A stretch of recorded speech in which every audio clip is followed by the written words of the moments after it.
Good evening. Everybody go ahead and open up to Genesis 24, please. I want to thank Jeremy and Gary for filling in for me the last week.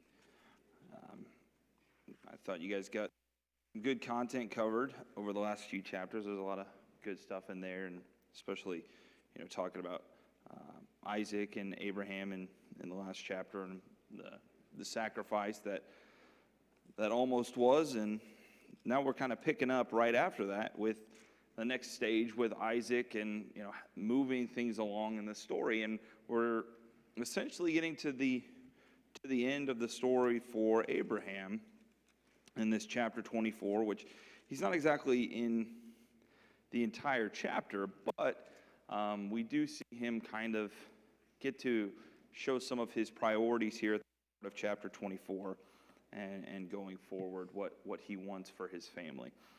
Before we get started, let's go ahead and have a word of prayer, and then we can jump into the lesson. Our Father in heaven, we thank you for today. Thank you for being our God, for allowing us to be called your children, to give us an opportunity to serve you, to give us the wonderful opportunity to get to know you through the scriptures, through the stories of your people. We are so grateful for the example that we see in Abraham, we see in his family, and we pray that we take these messages to heart. We see your hand in the plan of the salvation that was completed through Jesus, but started so many years beforehand. And we are so grateful, Father, that you have left these evidences for us, that everything that has been left behind has been confirmed only by history, by those who seek to distort it, by those who seek to prove it false. Your word continues to prove itself true and everlasting. Please, Father, watch over us this evening as we go into your word, as we study the message of Isaac and Abraham and the journey they go on. Please watch over us and help us do what is right. It's in Jesus' name we pray. Amen. Okay. Chapter 24. This is a bit of a longer chapter, but I do want to read this one, actually. I do want to read this one because it's really one story, though. Despite it being such a long chapter, it really is just one story, which is kind of unique, I feel like, in a lot of the chapters we've been reading. Not necessarily that it's all over the place, but there'll be segments that are kind of focused on one thing, and then, the latter half of the chapter might have a different focus. This whole chapter really focuses on one story, and I'd like to just kind of read through it, and we'll see if I can make it through all 60-plus verses, but it'll be fun. We'll have fun. Verse 1 of chapter 24. Now Abraham was old, advanced in age, and the Lord had blessed Abraham in every way. Abraham said to his servant, the oldest of his household, who had charge of all that he owned, "Please place your hand under my thigh, and I will make you swear by the Lord, the God of earth, the God of heaven and the God of earth, that you shall not take a wife for my son from the daughters of the Canaanites, among whom I live, but you will go to my country and to my relatives and take a wife for my son Isaac." The servant said to him, "Suppose the woman is not willing to follow me to this land. Shall I take your son back to the land from where you came?" Then Abraham said to him, "Beware that you do not take my son back there. The Lord, the God of heaven, who took me from my father's house and from the land of my birth, and who spoke to me and who swore to me, saying, 'To your descendants I will give this land,' he will send an angel before you, and you will take a wife for my son from there. But if the woman is not willing to follow you, then you will be free from this oath. Only do not take my son back there." So the servant placed his hand under the thigh of Abraham his master and swore to him concerning this matter. Then the servant took 10 camels from the camels of his master and set out with a variety of good things of his master in his hand. And he arose and went to Mesopotamia, to the city of Nahor. He made the camels kneel down outside the city by the well of water at the evening time, the time when the women go out to draw water. He said, "O Lord, the God of my master Abraham, please grant me success today and show loving kindness to my master Abraham. Behold, I am standing by the spring, and the daughters of the men of the city are coming out to draw water. Now may it be that the girl to whom I say, 'Please let down your jar so that I may drink,' and who answers, 'Drink, and I will water your camels also,' may she be the one who you have appointed for your servant Isaac. and by this I will know that you have shown loving kindness to my master." Before he had finished speaking, behold, Rebekah, who was born to Bethuel, and the son of Milcah, the wife of Abraham's brother Nahor, came out with her jar on her shoulder. The girl was very beautiful, a virgin, and no man had relations with her. And she went down to the spring and filled her jar and came up. Then the servant ran up to meet her and said, "Please let me drink a little water from your jar." She said, "Drink, my lord." And she quickly lowered her jar to her hand and gave him a drink. Now when she had finished giving him a drink, she said, "I will draw also for your camels until they have finished drinking." So she quickly emptied her jar into the trough and then ran back to the well to draw. And she drew for all his camels. Meanwhile, the man she was gazing at her in silence, to know whether the Lord had made his journey successful or not. When the camels had finished drinking, the man took a gold ring weighing a half shekel and 2 bracelets for her wrists weighing 10 shekels in gold, and said, "Whose daughter are you? Please tell me there is room for us to lodge in your father's house." She said to him, "I am the daughter of Bethuel, the son of Milcah, whom she bore to Nahor." Again she said to him, "We have plenty of both straw and feed and room to lodge in." Then the man bowed low and worshipped the Lord. He said, "Blessed be the Lord, the God of my master Abraham, who has not forsaken his loving kindness and his truth toward my master. As for me, the Lord has guided me in the way to the house of my master's brothers." Then the girl ran and told her mother's household about these things. Now Rebekah had a brother whose name was Laban, and Laban ran outside to the man at the spring. When he saw the ring and the bracelets on his sister's wrists, and when he heard the words of Rebekah his sister, saying, "This is what the man said to me," he went to the man, and behold, he was standing by the camels at the spring, and he said, "Come in, blessed of the Lord. Why do you stand outside, since I have prepared the house and a place for the camels?" So the man entered the house. Then Laban unloaded the camels, and he gave straw and feed to the camels and water to wash his feet and the feet of the men who were with him. But when food was set before him to eat, he said, "I will not eat until I have told my business." And he said, "Speak on."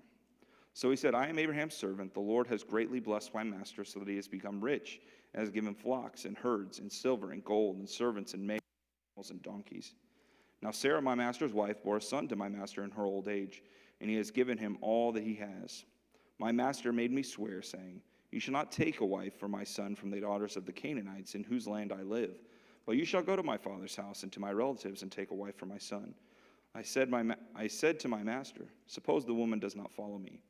He said to me, 'The Lord before whom I have walked will send his angel with you to make your journey successful, and will take a wife for my son from my relatives and from my father's house. Then you will be free from my oath when you come to my relatives, and if they do not give her to you, you will be free from my oath.' So I came today to the spring and said, 'O Lord, the God of my master Abraham, if now you have made your journey with me on which,'" I just made that up.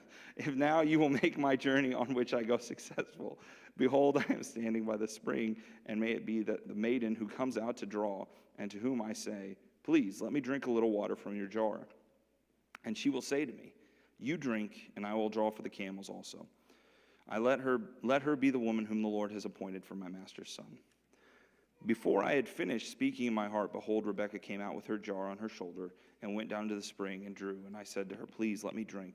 She quickly lowered her jar from her shoulder and said, "Drink, and I will water your camels also." So I drank, and she watered the camels also. Then I asked her and said, "Whose daughter are you?" And she said, "The daughter of Bethuel, Nahor's son, whom Milcah bore to him." I put the ring on her nose and the bracelets on her wrist, and I bowed low and worshipped the Lord, and blessed the Lord, the God of my master Abraham, who had guided me in the right way to take the daughter of my master's kinsman for his son. So now, if you are going to deal kindly and truly with my master, tell me, and if not, let me know, that I may turn to the right hand or the left." Then Laban and Bethuel replied, The matter comes from the Lord, so we cannot speak to you good or bad. Here is Rebekah before you. Take her and go, and let her be the wife of your master's son, as the Lord has spoken." When Abraham's servant heard their words, he bowed himself to the ground before the Lord. The servant brought out articles of silver and articles of gold and garments and gave them to Rebekah. He also gave precious things to her brother and to her mother. Then he and the men who drank with him ate and drank and spent the night. When they arose in the morning, he said, "Send away send me away to my master. But her brother and her mother said, let the girl stay with us a few days, say 10. Afterward she may go. He said to them, do not delay me, since the Lord has prospered my way. Send me away that I may go to my master. And they said, we will call the girl and consult her wishes. Then they called Rebekah and said to her, will you go with this man? And she said, I will go. Thus they sent away their sister Rebekah and her nurse with Abraham's servants and his men. And they blessed Rebekah and said to her, may you, our sister, become thousands of 10,000s, and may your descendants possess the gate of those who hate them. Then Rebekah arose with her maids, and they mounted the camels and followed the man. So the servant took Rebekah and departed. Now Isaac had come from going to Beer-lahai, for he was living in the Negev. Isaac went out to meditate in the land, in the field toward evening, and he lifted up his eyes and looked, and behold, camels were coming. Rebekah lifted up her eyes, and when she saw Isaac, she dismounted from the camel. She said to the servant, who is that man walking in the field to meet us? And the servant said, he is my master. Then she took her veil and covered herself. The servant told Isaac all the things that he had done. Then Isaac brought her into his mother Sarah's tent, and he took Rebekah, and she became his wife, and he loved her. Thus Isaac was comforted after his mother's death. Yes. All right.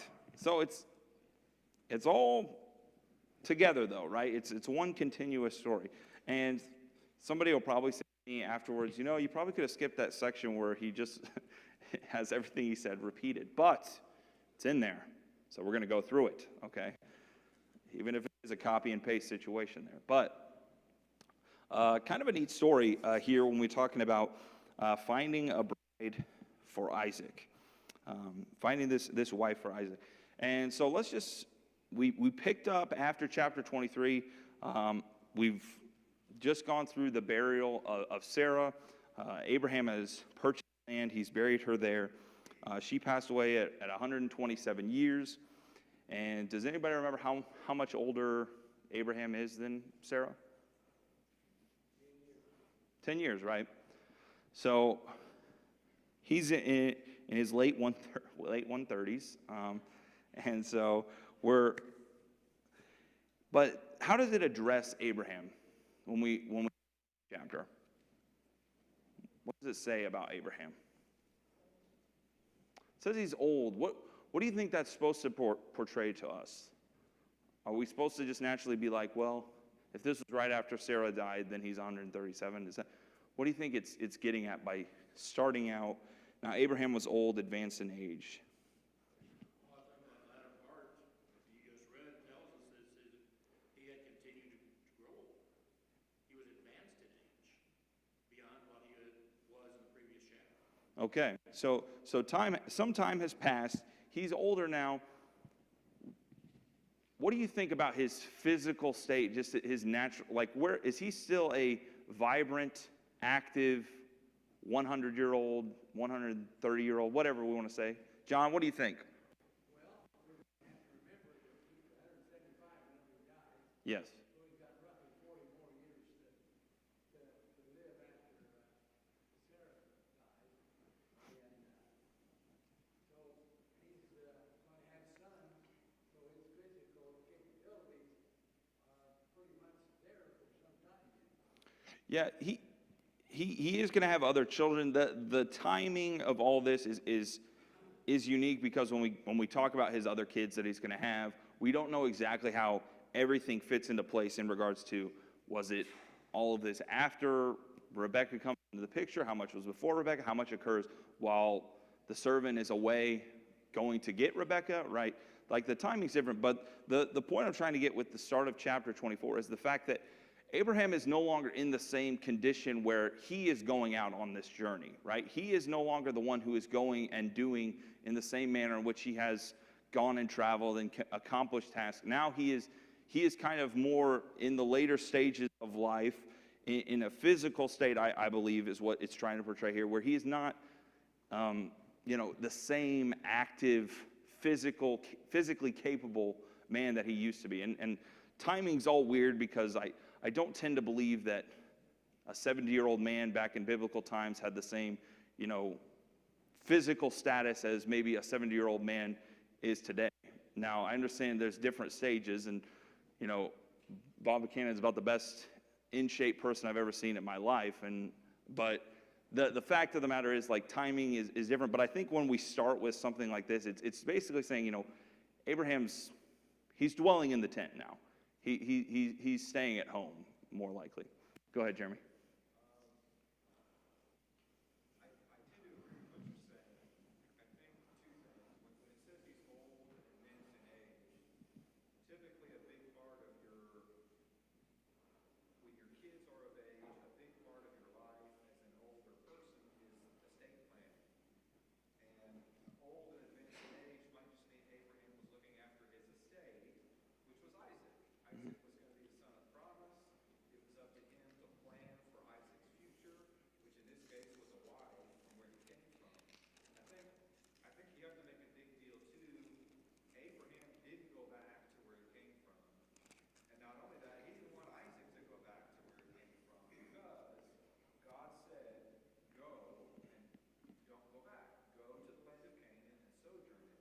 Yeah. I think that's a big deal too. Abraham's faith is showing that he was not going to go back to Haran. He didn't want his kid to go back to Haran. Bring a wife from those good people and bring her back here. We're not going back. Yeah.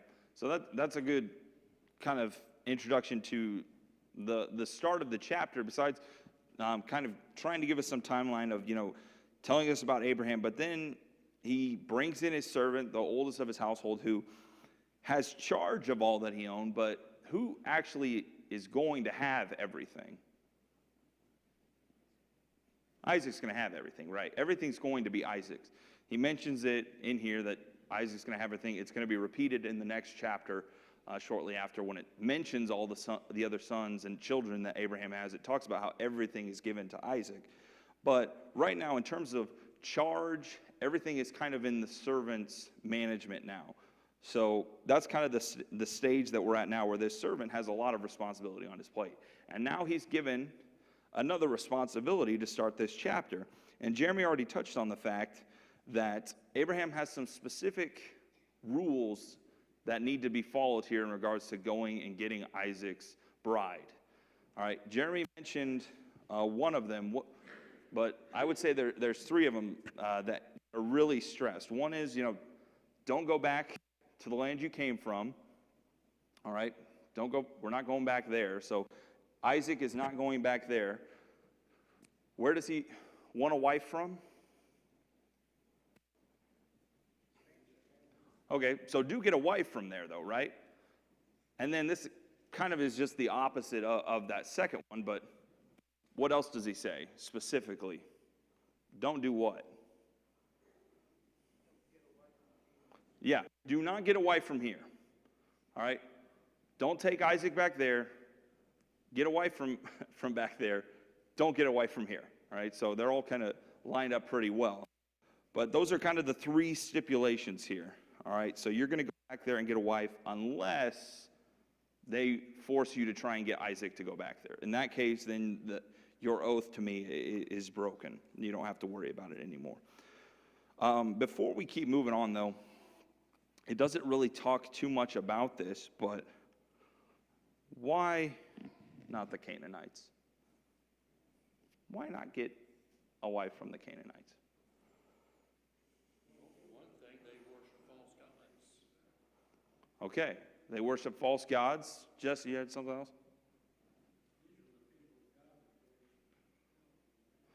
Yeah, so these are kind of tied in together, right? We mentioned this a couple of times of how back in chapter 15, God has already told Abraham when he gave him that sign with the animals and he has that vision, and he tells him, hey, you're going to go and you're going to be strangers in a distant land for 400 years.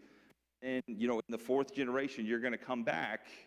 And he says, because why? Why do you have to wait that long? Gary? Yeah, the Amorites, the people of that land, it's not yet completed. It has not yet reached the point that we saw in chapter 19 with Sodom and Gomorrah, right, where the outcry is so great that God has to respond, right? It's not yet to that point yet. Gordy? Nothing, but you see that in the past, what happened with Lot, Lot got involved with people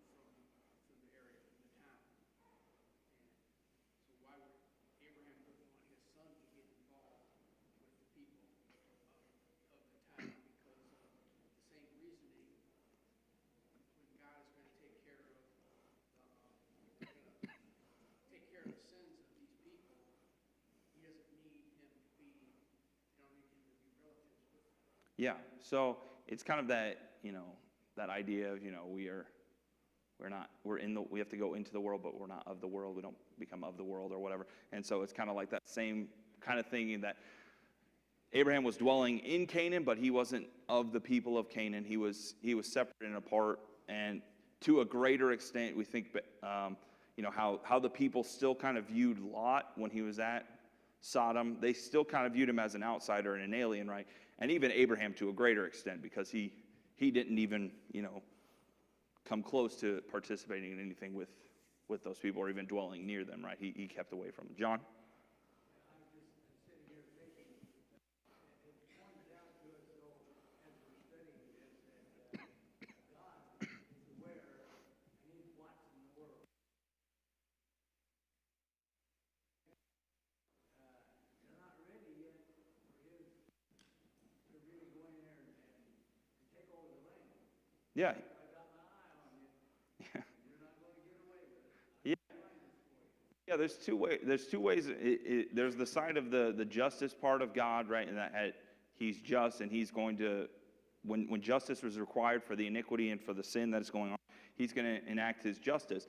But also the fact of the love that God has for these other nations that we don't meet, right? We don't meet the people. We don't get to know their names. But the reason He is waiting for the Amorites, the reason why the iniquity of the Amorites isn't yet full, is because He's not ready to, just say, hey, first sin, dead. Like, it's not just a staging area for the people of Israel. God wasn't looking at everyone else as just like, hey, you're just here to help them out. Like, there's still people too. There's still people that God values. And so just because we don't get the direct same story of their lines and their people doesn't mean that God valued them less. It was just that this was going to be the people of promise that He was going to use.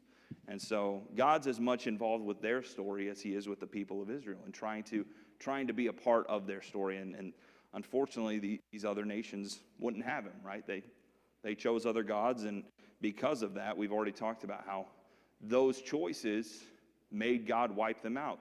Those same choices, we're going to get the firsthand account of what does He do to the people of Israel when they make those same decisions. He's going to do the exact same thing. So here we're just kind of seeing them off in the distance, that they're going to be punished for what they choose to do, and so will Israel later down the line. But this shows, as we've talked about as it's layered over and over again, the promises. I've talked about how the promises have gotten more specific, and then we started noticing some layering of, all right, you're going to keep a covenant using the symbol of circumcision on the 8th day for all the boys. And then He talks about to Abraham, hey, you're going to uphold a family of justice and righteousness.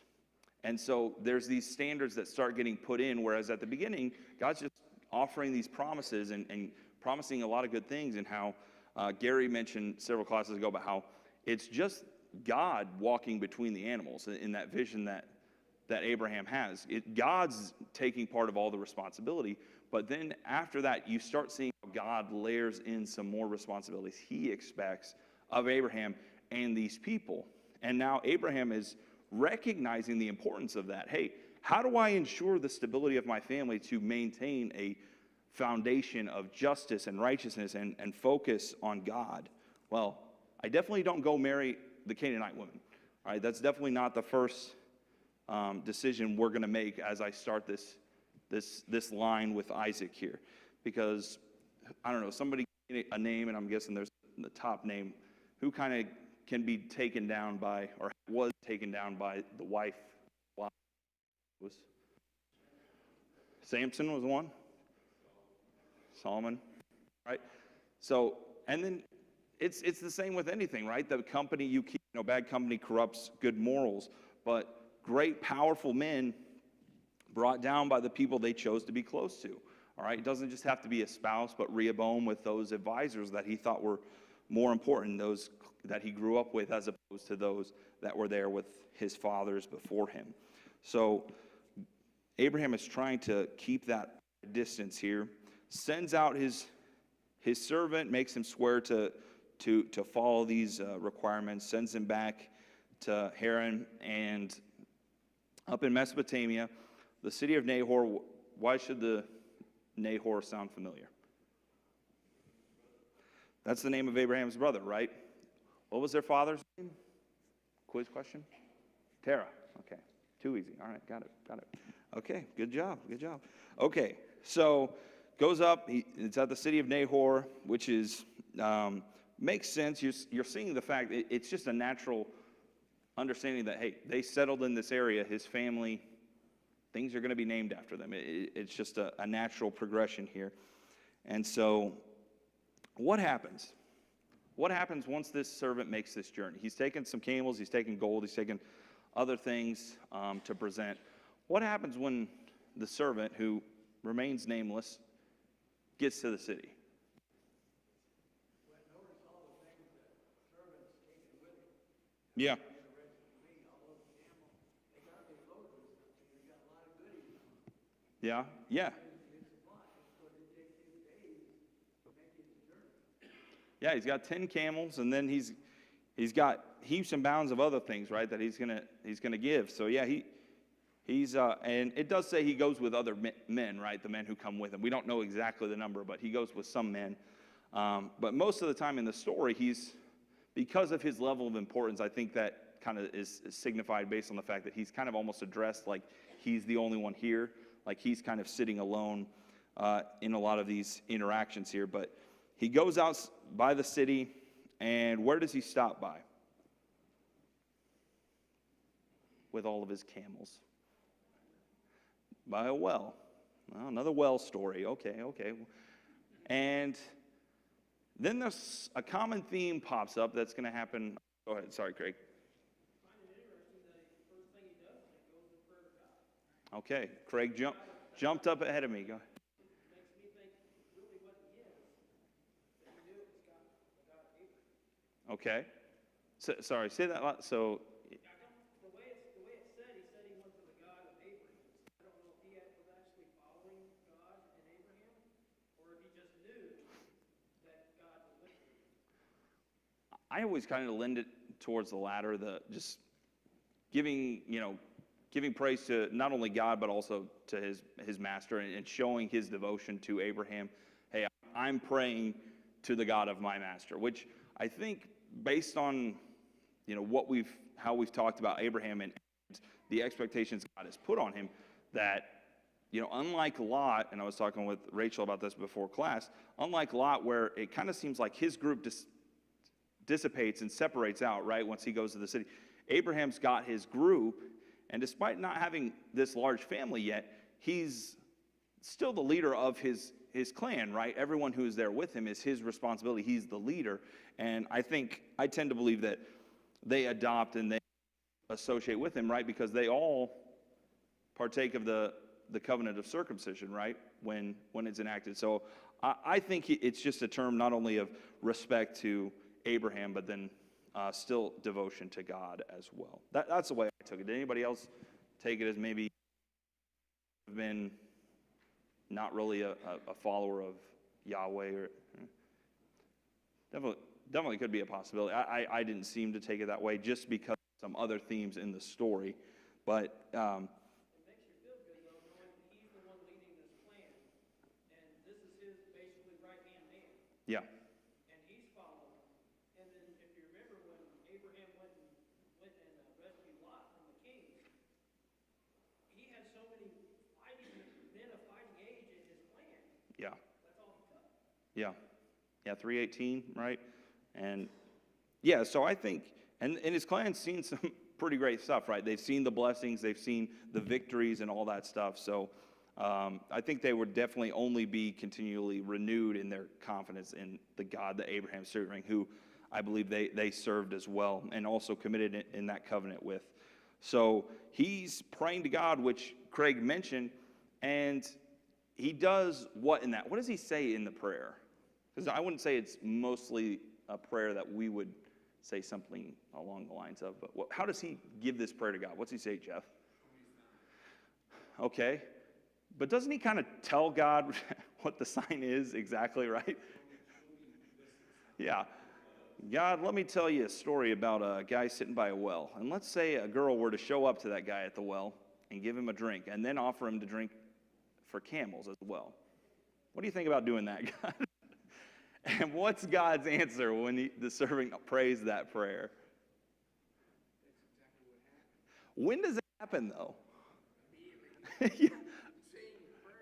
Yeah, as he's finishing, right? As he's like, as the words are leaving his mouth, it's like, oh, first lady that comes up, right? He doesn't have to wait for a long time and have to sort through them, right? It's the first girl that comes up, and does everything happen exactly as he prayed for? Yeah, almost verbatim, right?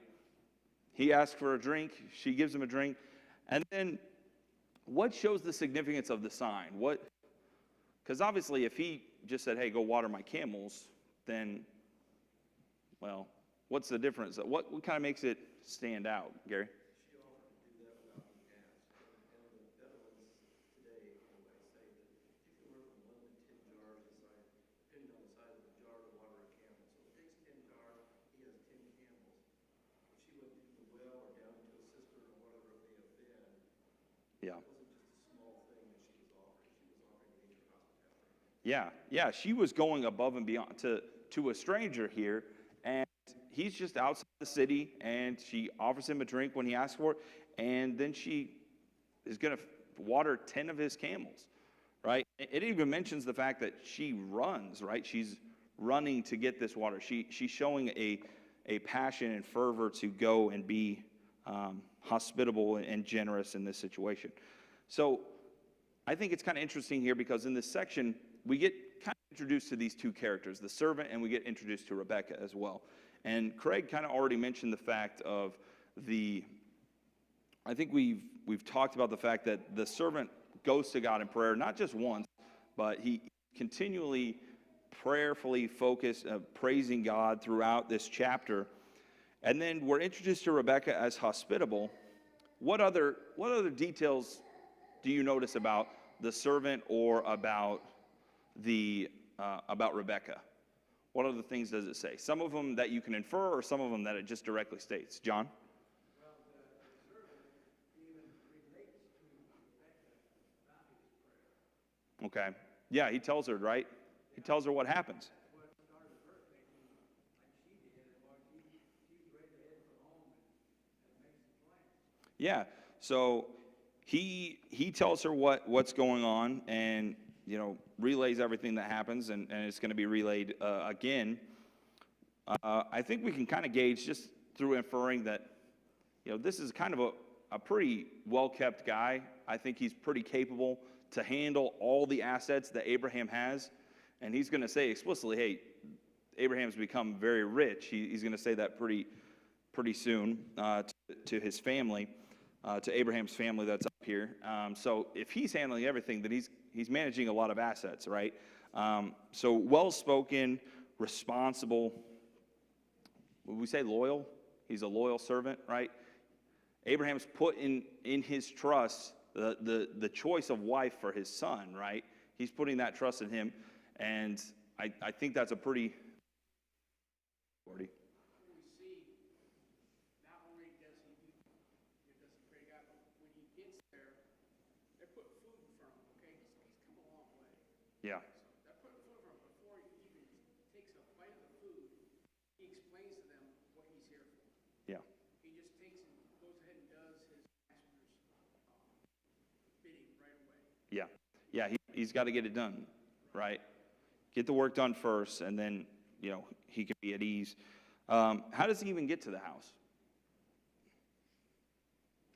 Her brother Laban comes out and invites him in. Yeah, he's welcomed in by the family, right? So we're kind of getting a theme of understanding of this family that we're being introduced to, right? This extension of Abraham's family. And like Rebecca, generous, hospitable, welcoming, and zealous in that hospitality, right? They seem very willing, not begrudgingly welcoming in this outsider and all these people with him, but they're very welcoming and generous with what they have. What's one thing it does say about Rebecca right off the bat? What does the man notice about her? Very beautiful, right? Beautiful, generous, kind, a serving person, having a servant's mindset. Seems like a wonderful choice, right? He's prayed for the right outcome. He's prayed to God that, show loving kindness to my master Abraham. Let this work out for good. And then all things seem to be heading in that direction right off the bat. Now, who does she say that she is? Where is she from? Who's her family? Who's her dad? Bethuel? Who's his dad?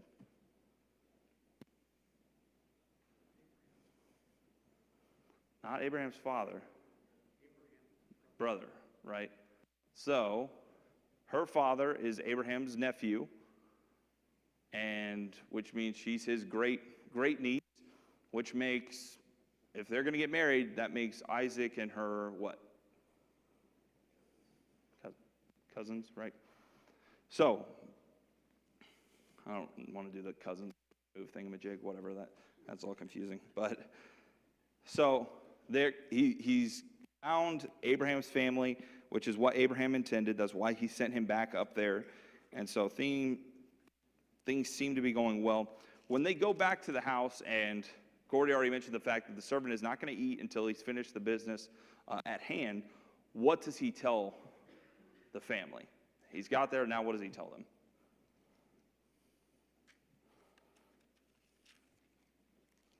Basically tells them everything that Abraham told him again. Yeah, repeats it. He just repeats it verbatim and tells them, so that way they obviously recognize that it is Abraham, their kinsman. Okay, so I'd say there's two key things. The first one Craig mentioned was the fact that, all right, this man is from family. He's from Abraham. What's the other big thing that they pick out from the servant's story that is vital? This is God's hand in this, right? God is making this occur. All right, so he tells them that God is blessing Abraham. Abraham's very rich, but he basically gets across the main point, which is God wanted this to happen. I asked God to show me a woman that I could present to my master, and this is how it happened, exactly like I prayed for. Yes, sir. Another thing that we see here is that we see with God throughout history. They had the choice because he said, if I had the verse right here. You'll be clear of the oath when you arrive among my family, for if they will not give her to you, then you'll be released. And so Abraham told him that, and now he's telling the family. Yeah. Yes, this is God's will, but you also have to obey. You have to be, you have to do as he says as well. And so, and of course they say basically that, well, this is God's will. We really don't have anything to say in it. Right. That's a good transition point from the story. He's trying to get across God's hand is in this. God is what brought me to you. All right. Despite Abraham sent me, God is how I got here. God is the one who's delivered me here. And so they have this interesting response where, basically, we don't need to give you our opinion because it doesn't matter. Good or bad, it's the Lord's decision, and that shows that it's going to come to pass. This is going to happen. This was meant to happen. So they kind of have this response in verse 50. The matter comes from the Lord, so we cannot speak to you bad or good. There's nothing else to say. This is from the Lord. Everything that you've told us provides evidence that this is from God. God chose this to happen. God wanted this to happen. So this is how it is going. And so because that is what God intended, they notice that. Then what do they say in verse 51? Here's Rebecca, take her go. All right. Which is going to be kind of a funny statement that they say that, right? Initially in a couple verses. Because once they say, okay, here you go, take her, what does the servant say? Let's go. Right? All right. I guess the food wasn't that good because he was ready to get out of there quick. But, right, he's ready to go. He does give them gold, silver, garments, things like that to Rebecca and things to her family as well. They spend the night. And then, you know, this man's ready to get back to his master. John? We have to remember that at this time also the family, in other words, Laban and Bethuel, they say, let her make the choice. Yeah. So she's going to have some say in this, which is kind of, yeah, it's kind of interesting because it wasn't always like that, right? That wasn't, I mean, they pretty much just were going to send her off before then without any choice, right? The family was just like, hey, yeah, take her and go. But now when the servant kind of presses them for time, saying, hey, I want to get back to my master. I'm ready to go home and see my master and bring him this news. They want him to wait how many days? 10 days. So let's just wait a little while. They don't even get too specific into it. We can assume, oh, well, we want to say our goodbyes. Who knows why? They're like, hey, give us 10 days. How does the servant counter that?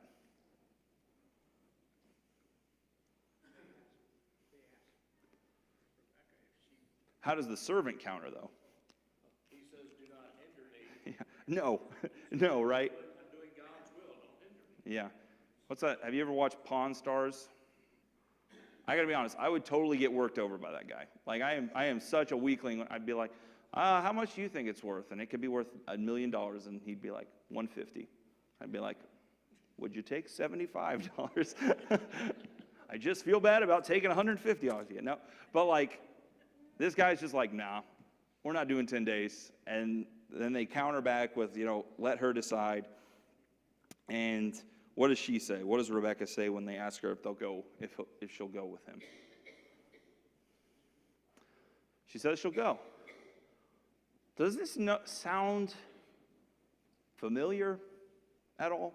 Does anything kind of ringing any bells of like some similarities of what we've maybe talked about before? Abraham leaves, right, in a similar fashion where he's told to leave everything you have, right? Leave your family. Rebecca, what's she being asked to leave? Family, everything she has. Literally in the exact same area. It's like almost parallel, but they both have this similar reaction where, yeah, I'm going to go. And I think this speaks to us understanding a little bit more about Rebecca, and we've already seen a lot of good qualities from her, but now we're also seeing, I don't think it's just a matter of like, she was ready to get out of the house, she was done with those people. I think it speaks to her confidence, like Abraham, in God, trusting, hey, we've already discussed as a family, this servant, everything that's been said. We know this is God's hand in this. God's wanting this to happen. So yeah, if he's telling me we should go, he's been consulting God.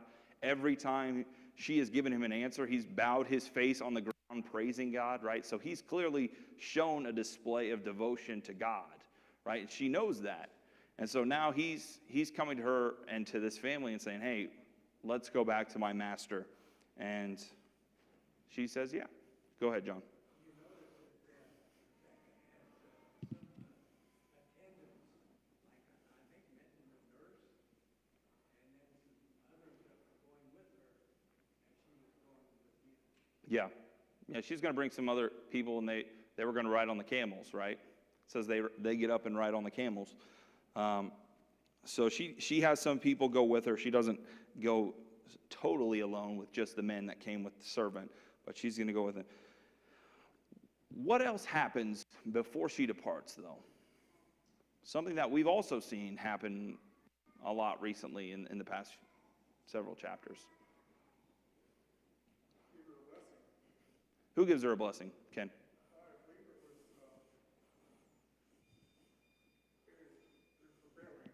Yeah. Yeah, the family is going to bless her. And what's that first blessing that they start? What's the main theme of the blessing that they give to her? May you, our sister, become thousands of 10,000s. So, why do you think that is kind of fitting with what we've been talking about? What have we just been mentioning has been promised over the last several chapters? Yeah, descendants, right? descendants as numerous as what? Stars in the sky, dust on the earth. All right, if you can count those things, then you can count the number of descendants that will be a part of Abraham. But the significance of this is the fact that this is really an interesting chapter of transition. All right, we're seeing Abraham in his old age. Jeremy mentioned the fact that when you are in your old age, you think about your estate, establishing and solidifying your estate for the years to come following your passing. And here we're seeing Rebekah being chosen for Isaac to continue this line. And here's this blessing being offered to her that you become 1,000 of 10,000s. And so this is lining up with the same principle of the blessings of continuing this great nation. And so she is going to be a part of this line. She's going to be picking up. Her and Isaac are now going to be that transition from Abraham and Sarah. Now we're going to be moving to Isaac and to Rebekah. And we're going to start seeing some themes of the nature of how, like, it wasn't just God was with Abraham and God loved Abraham so much that he'll just deal with the rest that follow over and over again. It's going to be how God dwells with each of the descendants, how God goes with Isaac, and then, spoiler alert, after that, God goes with Jacob as well and blesses them. And so God is going to be with Rebekah. God's going to be with Isaac. And so they depart from Haran, go back to the land of Canaan, and then we have this quick interaction with Isaac and Rebekah to finish out the chapter. Where is Isaac? He was living in the Negev. Where did he just come from?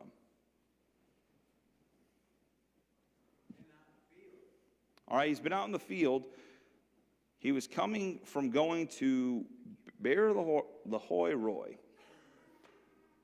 Now, that is a weird saying, but the weirder thing is that we've already read that before. Where have we read that name before?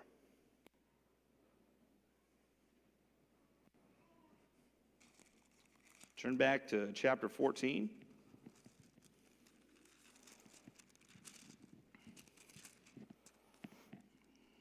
Oh, snap. I was wrong. I was so confident it was 14, but it is 16.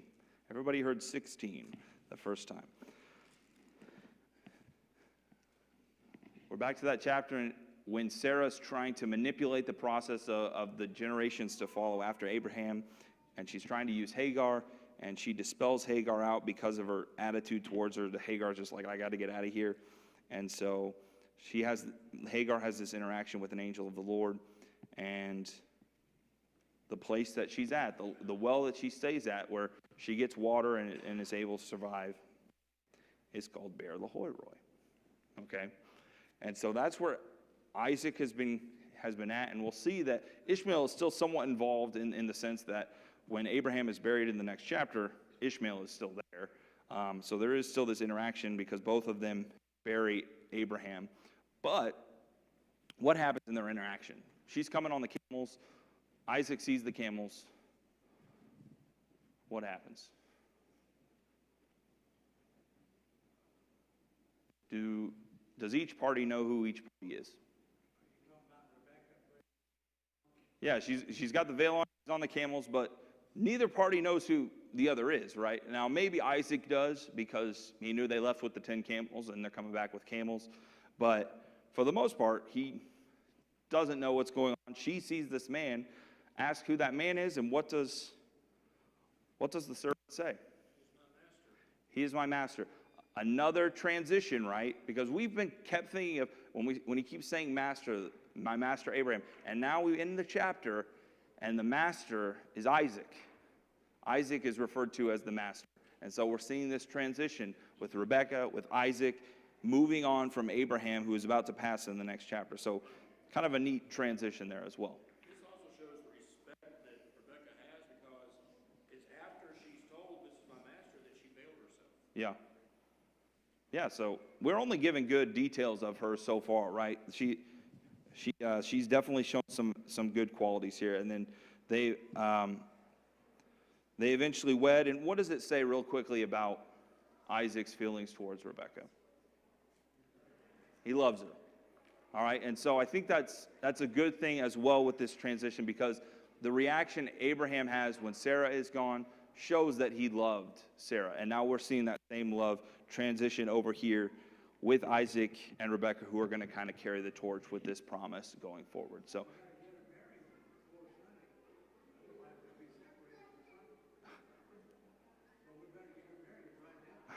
okay. Yeah. Oh, yeah. Okay. All right. Good comments, everybody. I will let you out 2 minutes early because I held you 2 minutes late today. That's how it works.